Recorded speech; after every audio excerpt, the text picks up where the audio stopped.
안녕하세요. 고두원 서재 시간입니다. 오늘은 좀 특별한 책을 여러분께 소개해 드리려고 합니다. 근래 만난 한 기독교 교회 장로님께서 주신 책 한 권인데요. 이 책을 받고 말씀을 나누는 시간이 있었습니다. 주말 동안 이 책을 읽으며 생각을 참 많이 했습니다. 많은 생각들이 또 정리가 되었습니다. 코로나19 사태가 엄중해지고 있는 지금 시점에서 한국 교회에 대한 안팎의 시선이 집중되고 있고 여러 비난과 염려가 커지고 있는 상황입니다. 저도 이 모태 신앙인으로 어머님의 소원 기도 속에 태어났고 또 신학을 전공한 교회 장로의 한 사람으로 이 작금의 한국 교회 사태를 지켜보면서 안타까움과 고뇌가 참 컸습니다. 부끄러움이 컸습니다. 쥐구멍에 들어가고 싶을 만큼 부끄러웠고 또 하나님 앞에 죄스러운 마음이기도 했습니다. 그러다가 오늘 이 소개해드리는 하나님의 공동선이라는 책을 읽고 답을 좀 얻었습니다. 100%의 답은 아니지만 함께 공유할 수 있는, 특히 기독교인들 사이에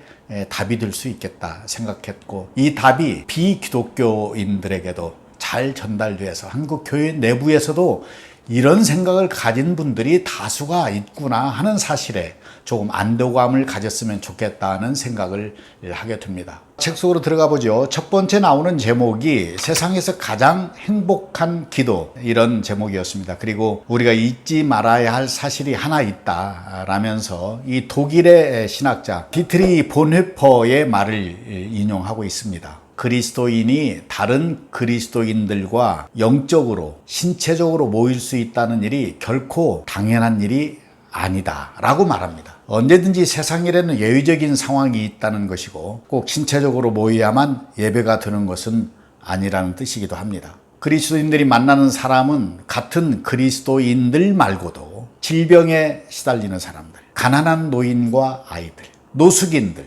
신앙의 자유가 없는 나라나 그런 지역에 사는 사람들, 전쟁으로 난민이 된 사람들, 휴일도 없이 일터에 묶여 열심히 일하고 있는 사람들, 오지에서 봉사하는 사람들은 함께 예배를 드리고 싶어도 드릴 수가 없는 사람들입니다. 주일마다 교회에 와서 예배를 드리는 그리스도인들이 이렇게 공동체로 모여서 예배를 드리는 것이 얼마나 큰 은혜인가 하는 사실을 망각하기 쉽다는 것입니다. 코로나19 사태를 통해서 확인되고 있습니다. 우리가 모여서, 단체로 모여서 예배를 드릴 수 있다는 것이 결코 당연한 것은 아니라는 것입니다. 그것은 하나님의 선물이라는 것입니다. 그리고 그 선물이 공동선으로 역할을 해야 한다는 것입니다. 이 공동체를 뜻하는 커뮤니티는 함께라는 컴과 선물이라는 뮤누스가 모여서 서로에게 선물이 되어주는 모임이라는 의미를 갖고 있다고 합니다. 오늘의 교회는 어떻게 서로 선물이 되어줄 수 있을 것인가 라고 이 책의 저자는 우리에게 묻습니다. 이 책을 쓰신 분이 송용원 목사이신데요. 이분은 대학에서 불문학을 전공하시고 나중에 신학을 하셨습니다. 특히 제가 주목한 것은 이분은 종교개혁가, 칼뱅 신앙에 나타난 공동선 사상 이라는 논문으로 박사학위를 받은 분이시고 또 여러 권의 저서를 쓰신 분이라는 것을 이번에 알게 되었습니다. 작가가 여기에서 말한 하나님의 선물이라는 것은 교회는 그리스도의 생명이라는 공동의 선물을 받아서 공유하는 유기체라는 것입니다. 그리스도는 자기를 온전히 내어주는 하나님의 선물이 되어주기 위해서 친히 이 땅에 오셨고 또 친히 십자가에 달리셨고 또 친히 부활하셨습니다. 그리스도의 삶과 십자가 희생과 부활을 함께 나누는 것이 교회 공동체입니다. 저자는 이렇게도 우리가 좀 솔직해져야 됩니다. 그러면서 이야기합니다. 문제는 다 같이 모이느냐 흩어지느냐가 아니라 서로 이런 그리스도의 삶을 갈망하느냐 서로 사랑하느냐의 물음으로 귀결된다고 적고 있습니다. 서로 그리스도의 삶을 갈망하고 사랑해야 올바른 공동체라는 말입니다. 보니퍼는 공동체란 너와 내가 직접적으로 만나는 것이 아니라 그리스도 안에 있는 내가 그리스도 안에 있는 너를 그리스도 안에서 만나는 사건이라고 말합니다. 그리스도 안에 내가 있지 않으면 그는 그리스도인이 아닙니다. 또 내가 그리스도 안에 있지 않으면 그 또한 그리스도인이 아닙니다. 올바른 그리스도인이라면 공간의 문제는 그 다음의 문제일 수 있습니다. 가까이 있어도 되고 떨어져 있어도 됩니다. 우리가 그리스도 안에 있느냐 없느냐, 그리스도가 우리 안에 살아 계시는가 아닌가, 그것이 중요한 것입니다. 그리스도 공동체라는 것은 내 안에 살아계신 그리스도의 울타리 안에서 서로 영적으로 만나는 것입니다. 서로를 영적 형제, 자매로 만나는 것입니다. 공간이 아닙니다. 그리스도 안에서입니다. 이 코로나 사태로 언택트 세상이 되었습니다.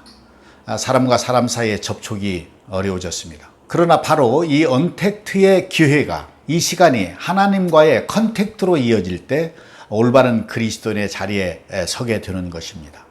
그리고 또 다른 한 사람의 신학자 이야기가 나옵니다. 폴 틸리히입니다. 그는 하나님은 때로 우리를 사람들로부터 분리시키고 우리가 바라지 않음에도 우리를 고독 속으로 밀어 넣으시는 분이다 라고 말했습니다. 가족으로 보면 사랑하는 부모, 사랑하는 자녀들과 함께 있는 날만 있는 것이 아니라 서로 떨어져 각자 홀로 있는 날도 선물로 건네주신다는 것입니다. 그 홀로 있는 시간, 그 고독의 경험을 통해서 하나님을 만나고 하나님 손에 붙들린다면 홀로 있을지라도 결코 외롭지 않은 은혜의 경험이 될 것입니다. 물리적 고립과 단절 속에서도 하나님의 컨택트가 이루어지는 사람만이 다시 그리스도 공동체를 올바르게 세울 수 있다는 것입니다. 마스크를 쓰고 사회적 거리두기를 해야만 하고 제한된 인원이 제한된 공간에서 만나야만 하는 이 시기는 그리스도인들에게는 홀로 하나님을 만나는 시간이기도 합니다. 그래서 이 시기에 우리의 만남은 보다 더 참된 인간 본연의 모습, 본연의 믿음의 토대 위에서 영적 만남이 이루어져야 할 것입니다. 이 책의 한 구절을 소개해 드립니다. 우리는 양지를 주시고 음지를 피하게 해달라고 기도합니다. 하지만 인생의 양지가 정말 양지일까요? 음지가 꼭 음지이기만 할까요? 답은 우리 모두가 갖고 있습니다. 양지이든 음지이든 그곳에 하나님의 뜻이 있는 것입니다. 하나님의 섭리가 그 안에 있는 것입니다. 이 책의 제목이 하나님의 공동선인데 이 공동선에 대해서 이 책은 이렇게 설명하고 있습니다. 공동선은 영어로 common good입니다. common good. 사전적 의미로만 보면 모든 사람의 유익 또는 모든 사람의 선, the good of all입니다. the good of all. 모든 사람에게 이익이 되는 것을 공동선이라고 합니다. 자, 이 모든 사람에게 유익이 된다는 것은 모든 사람이 힘을 합해야 한다는 뜻도 포함되어 있습니다. 자, 커다란 기둥을 세우는 것을 상상해 보면 공동선이 무엇인지 떠올리기 쉬울 것입니다. 혼자는 못합니다. 누군가와 여럿이 함께 해야 합니다. 이런 예도 들 수 있습니다. 서울 남산은 혼자서도 오를 수 있지만은 에베레스트와 같은 이 고산은 여럿이 힘을 합쳐야 오를 수 있습니다. 잘 훈련된 베테랑 수십 명이 조를 짜야 하고 역할을 나누고 또 현지인들의 많은 도움을 받아야 합니다. 베이스 캠프를 치밀하게 구축해야 하고 각자 가지고 있는 힘과 자원을 서로 나누고 공유하고 지원하는 과정을 반복하면서 마침내 정상에 오르게 됩니다. 그 팀 중에 일부만 또는 단 한 사람만 정상에 올라도 에베레스트를 정복했다고 말합니다. 등반대 전체가 등정한 것으로 인정해 주는 것입니다. 그 사람이 혼자 힘으로 오르는 것이 아니라 대원들 전체의 도움을 받아서 오른 것을 알기 때문입니다. 우리 인생은 에베레스트 최고봉처럼 혼자만으로 오를 수 없는 산들이 많습니다. 코로나19 사태도 마찬가지입니다. 함께 협력해야 합니다. 한국교회도 그리스도인도 협력해야 합니다. 아닙니다. 협력을 넘어서 한국교회와 그리스도인이 그 협력의 중심이 되어야 합니다. 그런데 어떻습니까? 안타깝게도 거꾸로 가고 있습니다. 한국교회가 분열과 공동선을 해치는 쪽으로 역할하고 있고 또 비난을 자초하고 있습니다.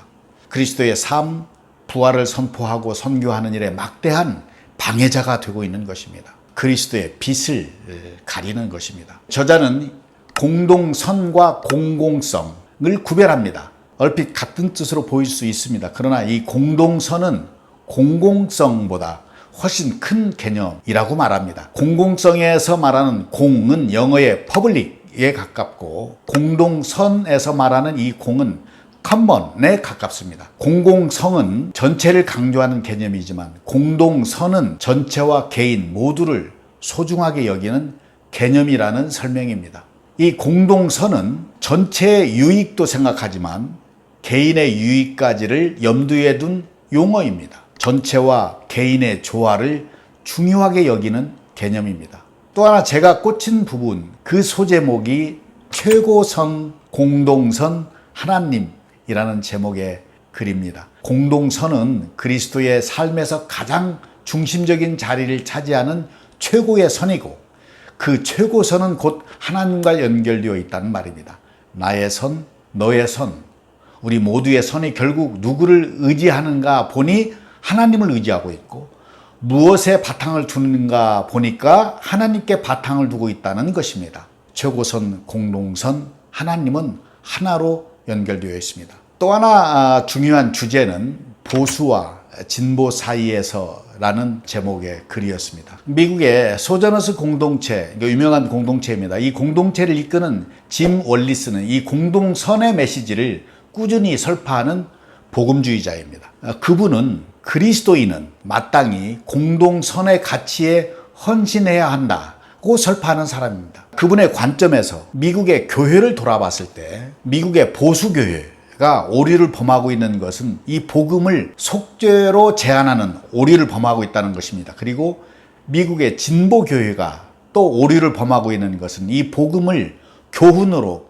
제한하는 것이라고 말합니다. 미국의 보수교회, 진보교회가 복음에서 교훈과 속죄라는 것을 선택적으로 취하는 모습, 이것이 잘못되었다는 것입니다. 이 월리스의 생각은 공동선은 보수와 진보 안에 각각으로 있는 최선의 요소, 그것들이 하나로 조화를 이룰 때 이루어진다고 말합니다. 보수의 가치라고 하는 개인의 자유와 책임, 진보의 가치인 사회적 평등과 정의, 이것이 서로 분리되는 것이 아니고 그리스도 안에서 최선의 요소로 함께 이루어지는 것이어야 한다고 보고 있는 것입니다. 그는 그리스도인에게 권고합니다. 좌나 우로 치우치기보다 그 중심에 서서 그 자리, 그 중심의 자리를 더 깊이 파고들어야 한다고 말합니다. 개인의 자유와 책임, 사회적 평등과 정의를 함께 더 깊이 파고 들어가야 한다. 어느 한쪽을 무시하고 적대시하는 것이 아니라 상대 쪽에 있는 최선의 요소와 자신이 서 있는 곳에 최선의 요소를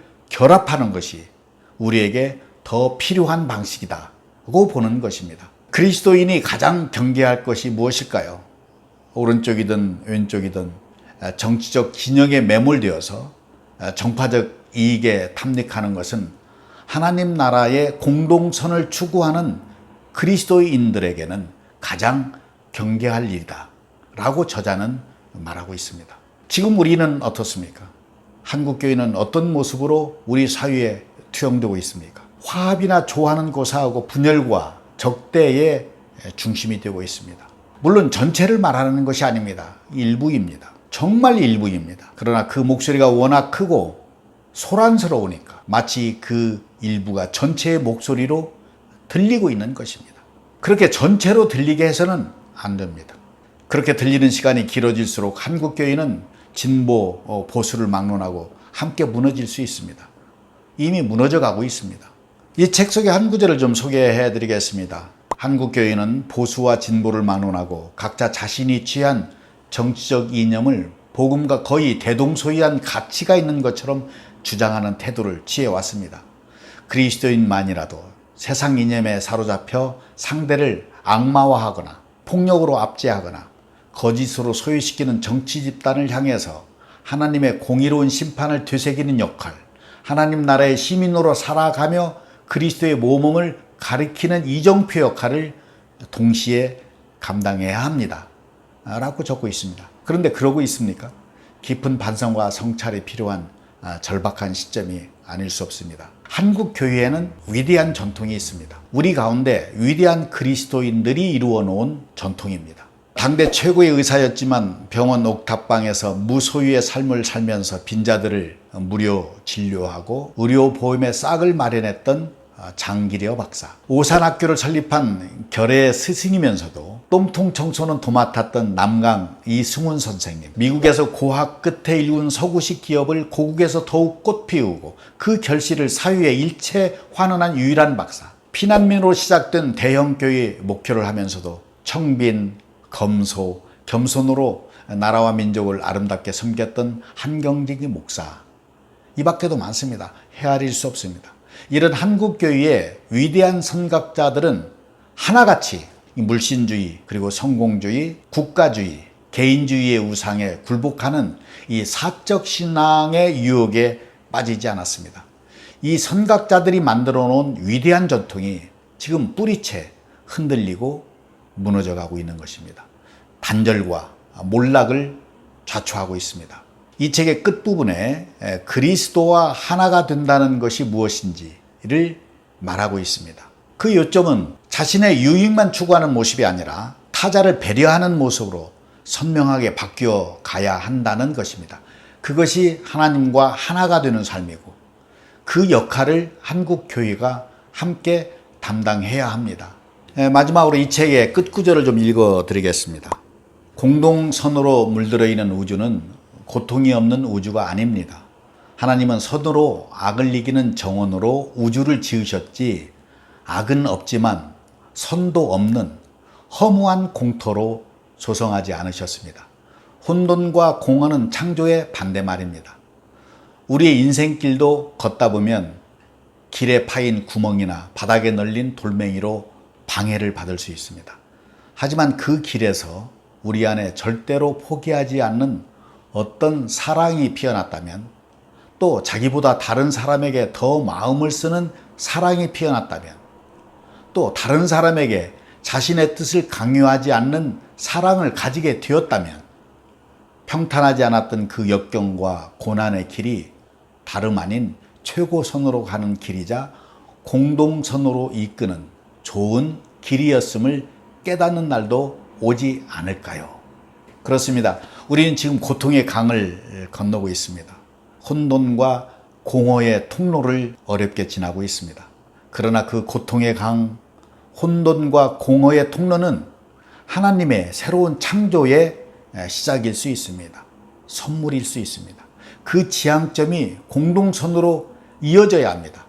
그냥 공동선이 아니고 최고선이 되고, 그 최고선이 하나님과 연결되어 하나님의 공동선이 되어야 합니다. 그 중심에 한국교회가 바로 서기를 진심으로 기도하고 저도 회개합니다. 오늘도 많이 웃으세요. 사랑합니다. 감사합니다.